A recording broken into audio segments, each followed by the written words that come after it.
नमस्कार फ्रेंड्स आपण मानकु आम यूट्यूब चैनल को बहुत बहुत स्वागत।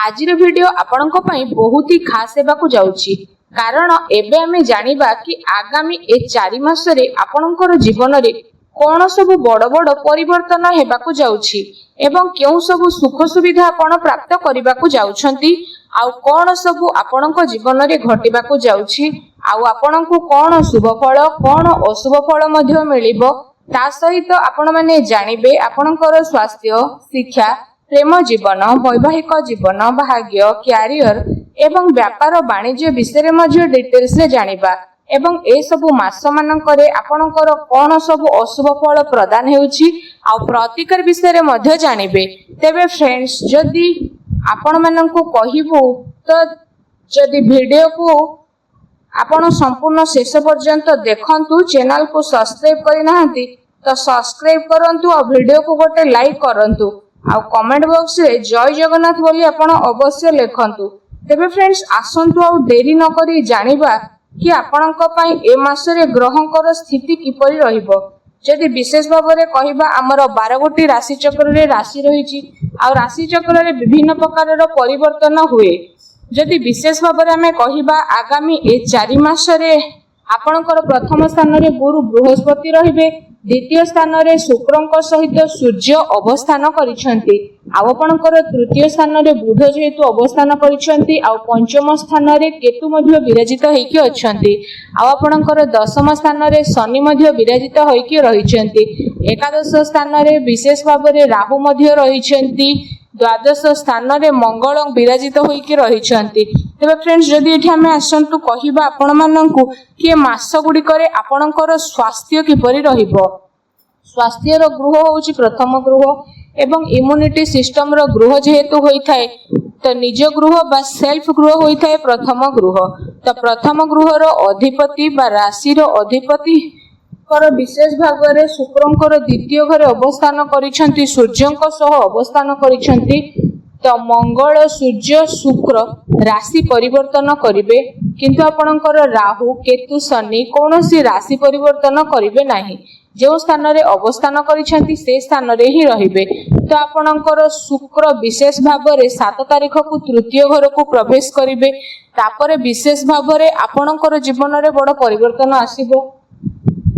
स्वास्थ्यगत समस्या हुए तो किछि देखा दे पारे कारण यात्रा आपण अधिक करिवे काम को नै कि कुआडे बाहर को मध्य जाई पारंती तेनो आपण को दौड़ा दौड़ी करबा को पड़िबो बहुत ही थकापण मध्य देखिबा को मिलिबो आ आपणकर काम प्रेशर रे मध्य मुंड व्यथा समस्या मध्य देखा दे पारे ता सहित आपणकर इम्यूनिटी सिस्टम टिके कम मध्य हेबो। तेनो ए समय रे आपण टिके शरीर प्रति निश्चिंत ध्यान देबा आवश्यक रहिछि। तापरे जेते बेले आपण विशेष भाव रे 1 तारिख रु 25 तारिख विषय रे चतुर्थ ग्रह को जेबे शुक्र आसी जिवे तो आपणकर स्वास्थ्यगत समस्या सेते देखा देबो नाही कारण शुक्र जेहेतु केंद्र को आसीबे भल स्थान को आसीबे तो आपणकर जहा भी किछि समस्या थिला स्वास्थ्य को नै कि पूर्वरु छोटा मोटा जहा भी समस्या थिला तो से सब ठीक हेबा पई लागिबो देखिबा आपणकर शरीर बहुत ही भल रहइबो। आ जेते बेले शुक्र त्रिकोण को आसीबे विशेष भाव रे 25 रु 19 तारिख पर्यंत पंचम घरे रहिबे तो सेते बेले स्वास्थ्यगत समस्या से देखा देबो नाही मन आपणकर भल रहइबो दूर यात्रा मध्ये करि पारंती आ टिके टिके थकापण मध्ये लागि पारे ठंडा किंबा काश भली टिके समस्या आपनको देखा देबो एते बड़ समस्या देखा देउ नाही।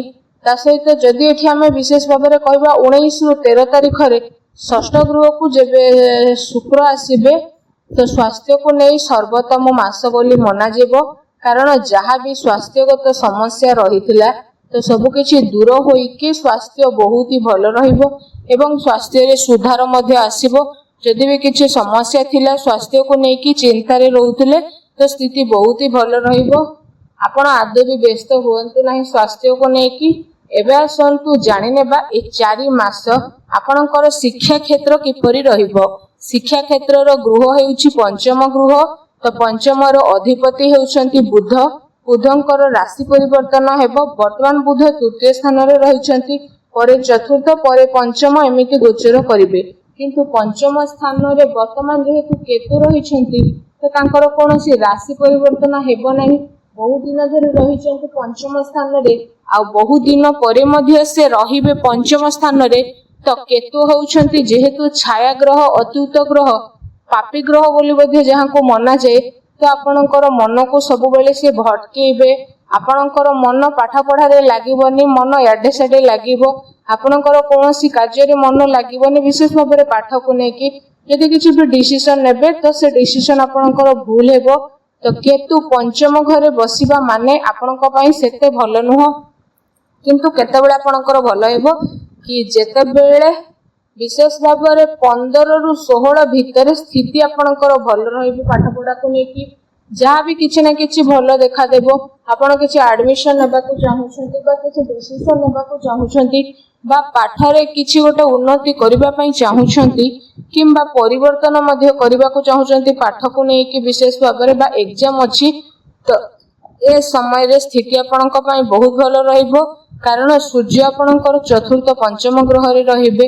ଶୁକ୍ର ବୁଧ ମଧ୍ୟ ସୂର୍ଯ୍ୟଙ୍କ ପାଖାପାଖି ଗୋଚର କରିବେ।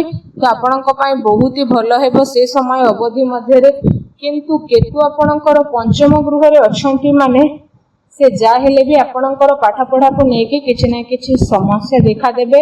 କାହିଁକି ନା ମନକୁ ସେ ଭଟକେଇବେ ଆଉ ମନ ଜମାରୁ ପାଠ ପଢାରେ ଲାଗିବନି। ସବୁବେଳେ ଆପଣ ଆଡେ ସାଡେ ଲଗେଇବେ, ମୋବାଇଲ ଧରିବେ, ଟିଭି ଦେଖିବେ, ବୁଲାବୁଲି ମଧ୍ୟ କରିବେ।